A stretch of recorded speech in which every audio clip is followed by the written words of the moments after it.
The restaurant glowed with a warmth that wasn't extravagant, but it carried a kind of elegance that made people sit up straighter at their tables. Soft music floated through the air, a low jazz melody that paired with the clinking of glasses and the murmur of quiet conversation.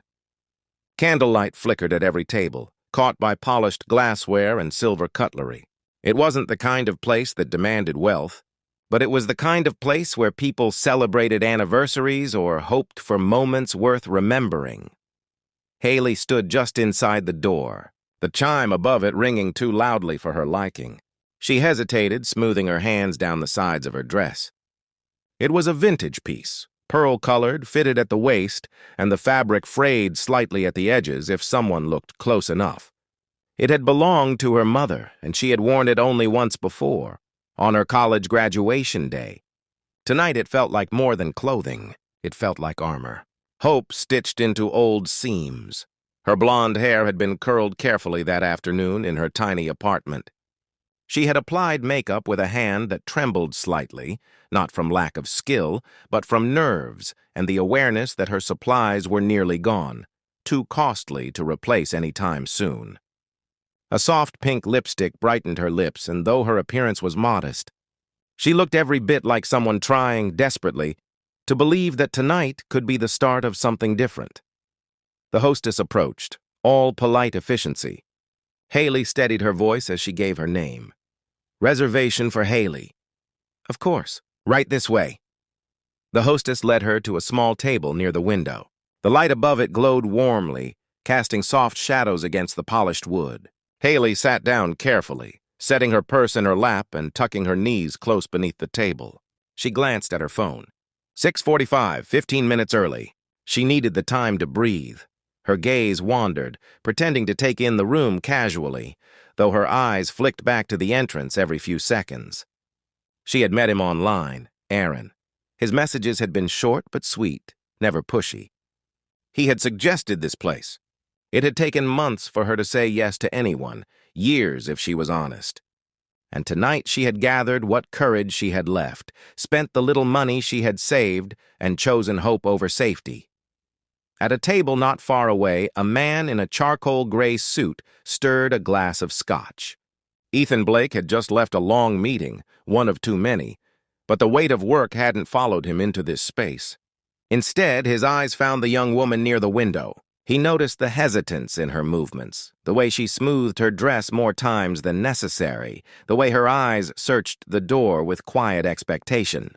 Something about her reminded him of an old ache, of the time when he, too, had waited for someone to see him as enough. Minutes ticked by. 15 became 30. Haley shifted in her chair, checked her phone again. Nothing. She scrolled to Aaron's last message, the one from earlier that afternoon. "Can't wait to see you tonight." She smiled at it again, trying to hold on to the possibility that it had been real. At 7:15, she sent a message. "Hey, I'm here. Just checking in," no reply. At 7:30, she called. One ring, voicemail. A server approached gently. "Miss, would you like to order something?" "We're starting to fill up." Haley forced a small smile. "I'm waiting for someone. Just a little longer." The server nodded and retreated. Haley's fingers tightened around her purse. Inside was a folded $5 bill, her emergency money. She had only budgeted $50 for the night, $50 that had taken weeks to save between classes, part-time work, and late-night study shifts at the library. She hadn't planned to spend it on her own. She had hoped for more than this. Her phone buzzed and relief shot through her chest. She opened the message quickly, then froze. "Wow, you actually went." "I was just messing with you. Sorry, but you're not really my type. Not worth the Uber." Another message followed. "You seem nice, but seriously, you thought I was actually coming?" The words blurred. Her throat tightened. Around her, people laughed, glasses clinked, waiters moved gracefully, but all of it turned to static. She refused to cry, not here, not in front of strangers. Ethan, at his nearby table, saw the shift in her face. He hadn't read the message, but he knew its weight. He saw her straighten her back as though it was the only thing keeping her upright, saw the color drain from her cheeks, saw the faint tremble in her hands as she folded her napkin too carefully. He recognized it, because once, long ago, he had been left waiting too. Haley sat still, her hands in her lap, her body tense. Hunger gnawed at her, both physical and emotional. She had only sipped water, too afraid to order. She began to rise, reaching for her coat, when a server appeared with a warm plate of pasta and a sparkling lemonade. "Excuse me, miss. Your order?" Haley blinked. I didn't order this." "It was taken care of," the server said with a kind smile. "Your tab has been covered." Her heart stuttered. A cruel joke? Another trick? She froze. A voice came from behind her, calm and steady. "It's not charity. It's a reminder. You deserve to eat, even if the world tries to tell you otherwise." She turned, startled. The man in the charcoal suit stood, resting one hand on the back of his chair. His expression wasn't smug or pitying. His eyes held something quieter, honesty, and the kind of kindness that didn't ask for anything in return. He pulled out the chair across from hers and sat without waiting for permission. For a long moment, neither spoke. Then, softly, he said, "Take care of your stomach before you try taking care of someone else's heart." The words hit harder than she expected. No pickup line, no insult, no condescension. Just truth. "You didn't have to do that," she whispered. "I know," he replied. Silence stretched, but it wasn't awkward. It was steady. "You don't know me," she said finally. "True," Ethan answered. "But I saw enough." Her brows drew together. "And what exactly did you see?" He leaned forward, voice low. "Someone who showed up. Someone who hoped. Someone who waited longer than she should have, not out of desperation, but because she believed. That still matters," her throat tightened. People always told her she was naive, too hopeful for her own good. But this stranger had just reframed it into bravery without even using the word. She looked down at the pasta, hesitated, then lifted her fork. The food was warm, real, and it was the first proper meal she'd had in days. Ethan leaned back, letting her eat, watching only enough to know she was finding comfort. When the meal ended, he didn't linger. He simply slid a card across the table. "I come here often. For coffee, not company. No pressure. No expectations. Just a possibility." Then he left. 1 week passed. Haley threw herself back into routine. Classes, shifts at the library, late nights studying. But Ethan's words lingered. Not the offer, not even the food, but the way he had seen her, without asking, without demanding, just seeing. On a Thursday morning, she ducked into a small cafe near campus. Her coin purse was nearly empty, but she needed the Wi-Fi and the warmth. She ordered the cheapest black coffee, fumbling with coins at the counter, when a familiar voice spoke. "Make that too," Ethan told the barista. "She looks like someone who needs oat milk today." Haley turned, startled. He sat in the corner, laptop open, sleeves rolled to his forearms. His calm smile was exactly as she remembered. "You remembered my name," she said softly as she joined him with the cup he handed her. "I remembered your courage," he said. Name was the easy part. Her cheeks warmed.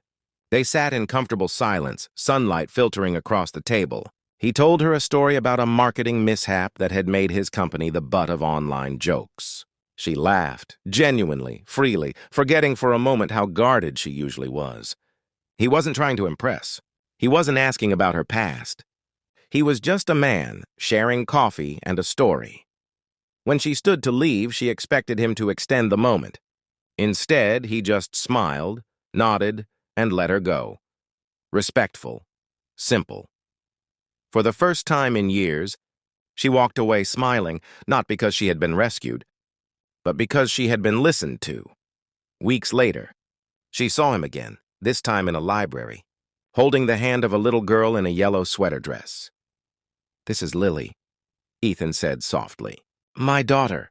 The child peeked shyly from behind his leg. Haley crouched, offering a smile. "Hi, Lily."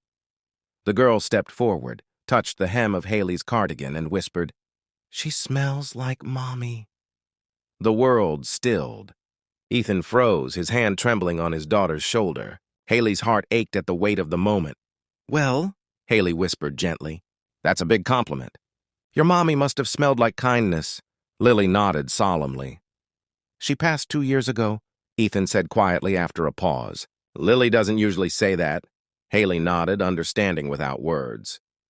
Children remembered love with their hearts, even when the rest faded.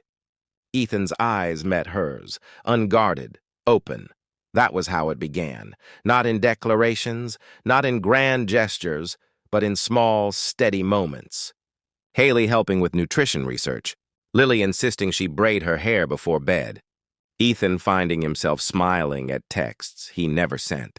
It was fragile, unspoken, real, and slowly, carefully, they became three.